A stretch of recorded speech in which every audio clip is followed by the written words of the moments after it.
Lahore high court ने नासिर बाग में दरख्तों की कटाई पर रिपोर्ट तलब कर ली। दौरान समाअत मेंबर जुडिशल कमीशन ने अदालत को आगाह किया कि नासिर बाग में दरख्त काटे जा रहे हैं। इस पर लाहौर हाईकोर्ट के जस्टिस शाहिद करीम ने कहा कि मुझे तो ये समझ नहीं आ रही कि बार बार कहने के बावजूद दरख्त कैसे कट जाते हैं। हुकूमत भी कह रही है कि दरख्त नहीं काटे जाएंगे, नासिर बाग के करीब दरख्त काटे जा रहे हैं, ये क्या मामला है। वकील LDA ने कहा कि कोई दरख्त नहीं काटे जा रहे। वकील PHA ने बताया कि हमारा सख्ती से हुक्म है कि कोई दरख्त नहीं काटा जाएगा।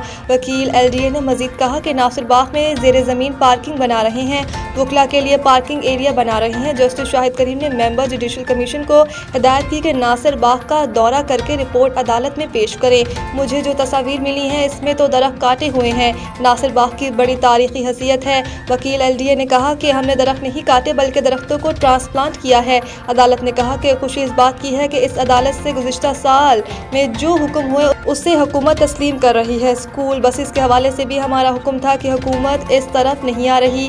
जस्टिस शाहिद करीम ने कहा कि आज मैंने रास्ते में देखा कि पंजाब यूनिवर्सिटी की बसें धुआं छोड़ रही थीं। जामिया पंजाब की बसों की इंस्पेक्शन करें और धुआं छोड़ने वाली बसें बंद करें।